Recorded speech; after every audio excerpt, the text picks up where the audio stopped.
प्रस्तुत कहानी में एक ऐसी महिला के बारे में बताया गया है कि उसे किस प्रकार अपने परिवार के ही सदस्यों से संघर्ष करना पड़ा और किस तरह वो अपने लक्ष्य तक पहुंची। तो आइए सुनते हैं कहानी मुकाम। गीता के हृदय विदारक रुदन ने मेरे मन का कोना कोना भिगो दिया था। सिसकियों के बीच उसकी बेहोशी सबकी आंखें नम कर रही थी। एक माह पूर्व ही रवि के आंत के कैंसर के बारे में पता चला था। कैंसर आखिरी स्टेज में था। एक माह कब, कहां और कैसे उड़ गया पता ही नहीं चला। डॉक्टर, अस्पताल, पैथोलॉजी, एक माह में उसे बस यही याद रह गया था। चाह कर भी उसके प्रयास रवि को नहीं बचा पाए थे। गीता की उम्र यही कोई 38-40 के मध्य होगी। भोला सा चेहरा और आकर्षक व्यक्तित्व। जब उसने 10वीं की कक्षा उत्तीर्ण की थी तभी शांति स्वरूप जी ने उसका विवाह रवि के साथ तय कर दिया था। उसके 12वीं पास करते ही यह विवाह हो गया था। रवि ने किसी तरह ग्रेजुएशन किया और दैनिक कर्मचारी के रूप में विश्वविद्यालय में नौकरी ज्वाइन कर ली।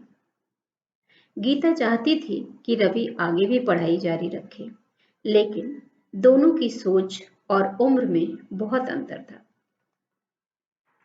गीता बनारस के एक संस्कारित परिवार से थी। परिवार रवि का भी ठीक ठाक ही था, लेकिन अपने घर का बड़ा बेटा होने के कारण लाड़ प्यार ने उसे उद्दंड बना दिया था। विवाह की बेड़ी भी उसके स्वभाव को नहीं बदल सकी। गीता के ससुर गिरिजा शंकर जी को लगता कि कुछ गलत हो गया है। गीता का उनके बेटे के साथ मिसमैच हो गया है। उन्होंने शांति स्वरूप जी के साथ अपनी मित्रता की बेदी पर गीता की भावनाओं की बलि चढ़ा दी। ऐसा अनर्थ उन्हीं से हुआ है, तो प्रायश्चित भी वही करेंगे। रवि के अलावा उनके 4 पुत्र और थे। यह बात 80 के दशक की है, जब उन्होंने पत्नी से विद्रोह करके गीता का बीए में एडमिशन करवाया था। गीता का पढ़ाई के प्रति पूरा समर्पण था। सुबह घर के सारे काम निपटवाती और समय पर कॉलेज पहुंचना उसका नित्य का क्रम हो गया। मोहल्ले वाले गिरिजा शंकर जी के प्रगतिशील विचारों का सम्मान करते। गिरिजा शंकर जी का मन ही जानता था कि उन्हें गीता को देखकर कितना कष्ट महसूस होता था, कि जैसे अनजाने में ही उनसे कोई अपराध हो गया हो। गीता ने हिंदी साहित्य में एमए किया। इसी मध्य वह एक बच्चे को भी जन्म दे चुकी थी। परिवार में क्रमशः वृद्धि हो गई थी। उसके देवरों की पत्नियां भी आ चुकी थी। पारस्परिक स्पर्धा के मध्य भी वह अपने मानसिक संतुलन को बनाकर रखती। एमए करने के बाद उसने चित्रकला में भी स्पेशल कोर्स कर लिया था। इधर रवि का व्यवहार और बदल गया। सिर्फ और सिर्फ बाहर रहना उसकी दिनचर्या का हिस्सा बन गया था। गीता जब तक कमरा बंद करके रो लेती, गिरजा शंकर जी के प्रति कृतज्ञ होती। समय की गति निर्बाध होती है। रवि चतुर्थ श्रेणी कर्मचारी ही बना रहा। पता नहीं कैसे उसमें फिल्मों में अभिनय की चाहत जाग गई। जब तक महीने 2 महीने के लिए मुंबई जाना और फिर खाली हाथ लौट आना। गीता और रवि की आपसी तकरार बढ़ती जा रही थी, लेकिन रवि की सेहत पर इन सब बातों का कोई खास प्रभाव नहीं पड़ता। मनु धीरे धीरे बड़ा हो रहा था। संयुक्त परिवार में सभी उसका ख्याल रखते। इतने भरे पूरे परिवार में अकेली थी तो सिर्फ गीता। मन में घुटन होती। रवि और उसका कोई मानसिक तालमेल नहीं था। अपनी इस मानसिक घुटन से बचने के लिए उसने प्राइवेट स्कूलों में आवेदन देना शुरू कर दिया। यहां भी उसे घर की अन्य बहुओं का विरोध सहना पड़ा। उनका कहना था कि पहले तो पढ़ाई के बहाने और अब नौकरी के कारण गीता बाहर ही रहना चाहती है। इनके तो लक्षण ही अजब है। आदमी मुंबई भाग जाता है और मैडम बाहर। दोनों मिलकर बाबूजी के राज में गुलछर्रे उड़ा रहे हैं। गीता सबकी सुनती, मगर जवाब किसी को नहीं देती। मौन रहकर अपने प्रयासों में लगी रहती। आखिर गीता की मेहनत रंग लाई। एक स्कूल से उसके लिए कॉल आया। यद्यपि वेतन बहुत कम था, फिर भी शुरुआत ही काफी थी। एक निश्चित दिनचर्या का प्रारंभ हुआ। वह सुबह निकलती और दोपहर 2 बजे तक वापस लौटती। कक्षा में जाने से पूर्व अच्छी तैयारी करती। मैनेजमेंट परिश्रमी अध्यापिका की सराहना करता। इसके साथ ही गीता का आत्मविश्वास भी बढ़ने लगा। यद्यपि घर से उसे कोई खास सहयोग नहीं मिल रहा था, उसके साथ बाबूजी को भी सुनना पड़ता। सिर चढ़ाकर रखा है महारानी जी को, हम सब तो जैसे घर के नौकर हैं। वो मौन ही रहते।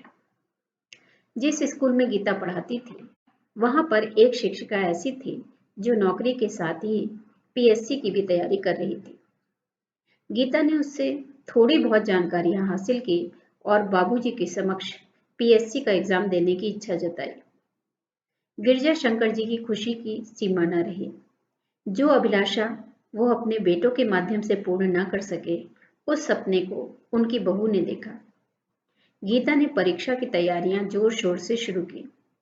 संयुक्त परिवार में इस तरह का कोई बड़ा निर्णय इतना आसान नहीं होता, लेकिन एक बड़े निर्णय के लिए छोटे मोटे प्रतिवादों की अवहेलना करनी ही पड़ती है। गीता ने अथक परिश्रम और पूरे मनोयोग से परीक्षा दी। कोई कोचिंग वगैरह उसने नहीं की थी। सब कुछ स्व अध्ययन पर आधारित था। वह परिणाम की प्रतीक्षा कर रही थी। रवि उस पर हंसता। घर में साथ रहते हुए भी दोनों की दुनिया अलग अलग थी।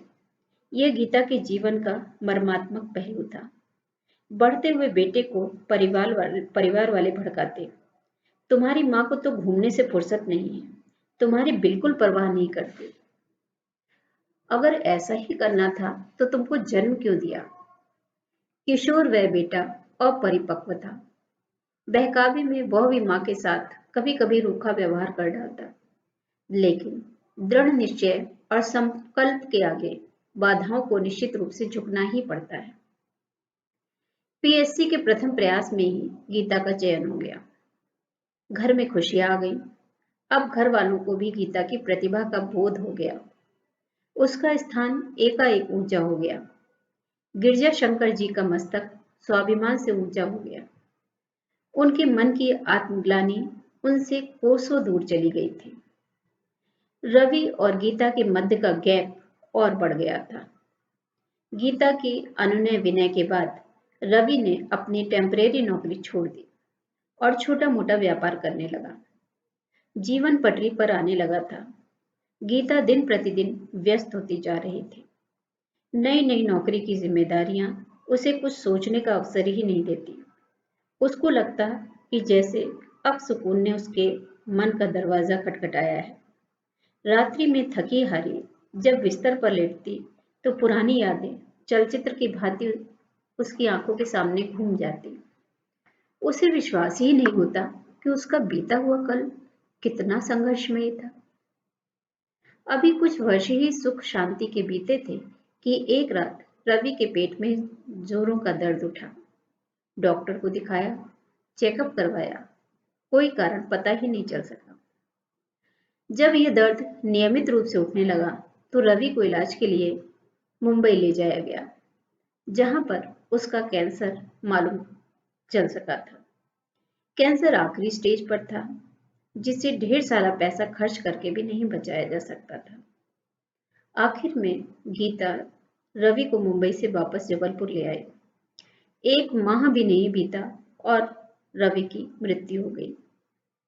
गीता सोच रही थी कि जब सब कुछ संभलने लगा था तो पुनः बिगड़ गया, लेकिन ईश्वर का शुक्र और बाबूजी को धन्यवाद है कि वह आज उस मकाम पर खड़ी है जहां पर वह और उसका बेटा स्वाभिमान से जी सकते।